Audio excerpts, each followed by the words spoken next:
சபரி பாட்டுக்கு ஜாலியாக குணா குகை கட்டி அங்கே ஜாலியாக ஒரு குகையை வச்சு வாழ்ந்துகிட்டு இருந்தாருங்க.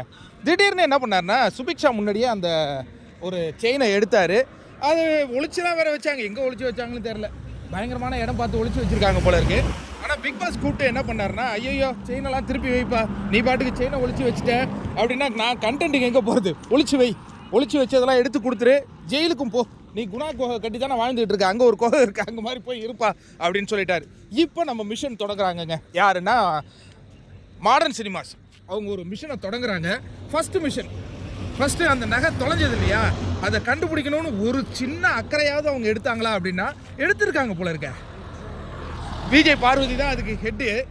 நீங்கள் போய் தேடுங்கம்மா, ஃபஸ்ட்டு உங்கள் தலைமையில் அனுப்பி விட்றோன்னு ஒரு குழு அனுப்பிச்சி விட அந்த அம்மா நேராக போய் அரோரா சின்க்ளேயருடைய ட்ராவை திறந்து பார்க்க அதில் பார்த்தீங்கன்னா என்னென்னமோ பொருட்கள் இருந்திருக்கு. என்னம்மா கண்டுபிடிச்சிட்டியா அப்படின்னு, கண்டுபிடிச்சிட்டேன். என்னத்தை, அரோரா சின்க்ளேயர் பிக் பாஸ் கொடுத்த ஐடி கார்டெல்லாம் எடுத்து உள்ளே ஒழிச்சு வச்சுருக்காங்க.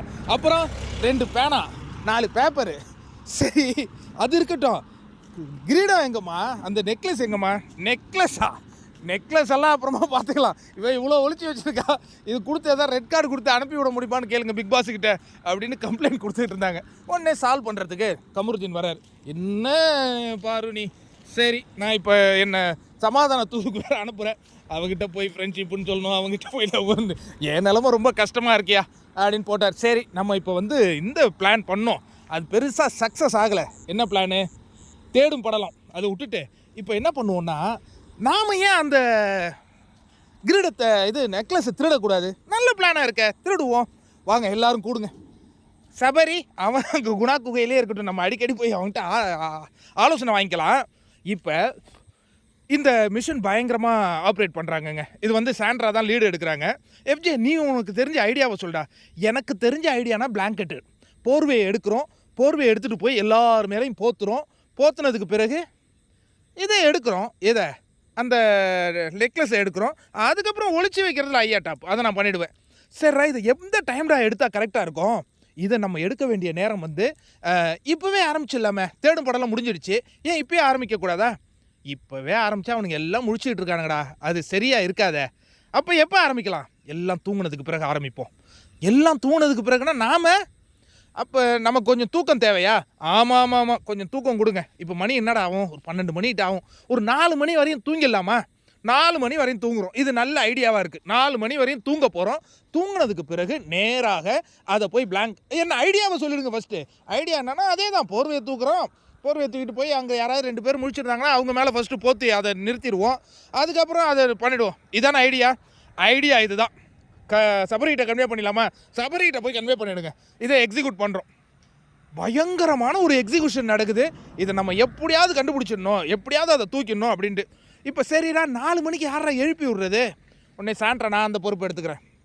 சரி உண்மையாலே சொல்லுங்கள், இந்த இதை நீங்கள் எனக்கு 100% இன்வால்மெண்ட் யாருக்கெல்லாம் இருக்குது, ரம்யா எனக்கு மயக்கமாக இருக்குக்கா, ஆனால் நாமினேஷன் ப்ரீ பாஸ் வேணும், அதுக்காக நான் இதில் இந்த மிஷனில் இறங்குறேன்.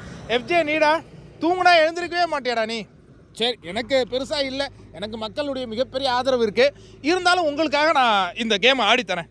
சரி பாரு நான் கமர்ஜன் முடிக்கிற வரையும் முடிச்சிருப்பேங்க, சரி நீமா ஏன்னா நானும் இருப்பேங்க, சரி இப்போ நான் 4 மணிக்கு உங்களெல்லாம் எழுப்புவேன் அப்படின்ட்டு 4 மணிக்கு போய் எழுப்புறாங்கங்க. யார் எழுப்புனாலும் என்ன நெக்லஸ் எடுக்கணும்டா, நெக்லஸ் எல்லாம் அப்புறம் பார்த்துக்கலாம், இப்போ எங்களுக்கு தூக்கம் தான் முக்கியம், நாங்கள் தூங்குகிறோம். என்னடா நெக்லஸ் எடுக்கணும்னு அவ்வளோ பிளான் பண்ணோமே, நாங்கள் தூங்குறோம்மா எங்களை விடுங்கம்மா அப்படின்னு சொல்லிட்டு பிக் பாஸ் சாங் போடுறாரு, அது வரையும் தூங்கின்னு இருக்கிறாங்க யார், மாடர்ன் டீம்ஸு. அங்கே பார்த்தீங்கன்னா இன்னொரு பக்கம் ஒவ்வொருத்தவங்களும் ஷிஃப்ட்டு பேஸஸில் அந்த நகையை பாதுகாத்துக்கிட்டே இருக்கிறானுங்க. கடைசி வரையும் ஒருத்தனும் அந்த நகையை நெருங்கவே இல்லை. ஆஹா, சபரி கேட்குறாரு வெளியில் இருந்துட்டு, என்ன நடந்தது, என்னடா எல்லாரையும் தூங்குற மாதிரி நடிக்க சொன்னேன்டா, அவனுங்க பாட்டுக்கு ஃபுல்லாக தூங்குறானுங்க சபரி, அப்படியா, இனி நான் உங்கள் டீம்லேயே இருக்க மாட்டேன், ஐயோ சரியே பட்டு வராது அப்படின்னு சபரி வேற கோச்சிக்கிட்டாரு. இங்கே பார்த்தீங்கன்னா நல்ல தூக்கம் நடக்குது, சந்தோஷமாக எழுந்தாங்க. எழுந்ததுக்கு பிறகு மீண்டும் பிளான். இப்போ நம்ம நல்லா தூங்கிட்டோம், அவங்க சிறப்பாக தூங்கலை, அதனால் அவங்க டயர்டாக இருப்பாங்க. இப்போ பிளானை போடுவோம். என்னடா பிளானு, அதே பிளாங்கெட்டு தான், எதுவாக இருந்தாலும் போர்வை இல்லாமல் செயல்படுத்த மாட்டோம் அப்படிங்கிறதுல ரொம்ப குறிக்கோளாக இருக்காங்க. சரி இப்போ எல்லாம் முழிச்சிருக்காங்களே, என்ன பண்ணுவோம், போர்வையோட நாம இப்போ போவோம், போர்வையோடு நாம் போவோம், ஒரு 5 பேர் உள்ளே சேர்ந்து போவோம், யார் எடுத்தாங்கன்னே தெரியாத. சரி, அதுக்கப்புறம் அது ஒழிச்சு வச்சிடலாம். அப்படியாடா, இதை எக்ஸிக்யூட் பண்ணுறோமா? எக்ஸிக்யூட் பண்ணுறோம், இது நடக்குது அப்படின்னு பயங்கரமான ஒரு கான்ஃபிடென்ட்டில் இறங்குறாங்கங்க மாடர்ன் டீம். எப்படா இதை நம்ம செயல்படுத்தலாம்னா திட்ட அந்த நாளே முடிவுக்கு வருது. பிக் பாஸ் அனௌன்ஸ்மெண்ட் கொடுத்துட்டார் போல இருக்குது. இன்னும் நீங்கள் அந்த பொருளை எடுக்கலை, நான் டாஸ்கே முடிச்சு விட்ருவேன்னு சொல்லிட்டாரா என்னன்னு தெரியல. நட்ட நடுவா விக்ரம் வந்து டாஸ்க் லெட்டர் படிக்கும்போது, வினோத் கமருதீனு நாம் எதுவுமே பண்ணலன்னா தப்பாயிடும், என்னடா பண்ணுறது, போர்வை ரெடியாக இருக்குது. சரிண்ணா, போர்வை ரெடியாக இருக்குது, நான் எடுத்துக்கிட்டு போ. உடனே போர்வையோடு போகிறாங்க, சாத்துறாங்க. எடுத்தாங்களாடா அண்ணா? எடுக்கவே இல்லைங்க. அரோரா சின்க்ளேருடைய அந்த பேண்டை எடுத்துகிட்டு போய் கமருதீன், எனக்கு கிடைக்காத நாமினேஷன் பாஸ் வேறு யாருக்கும் கிடைக்காது, வெளில தூக்கி போட. இங்கே ஒரே கயாசு.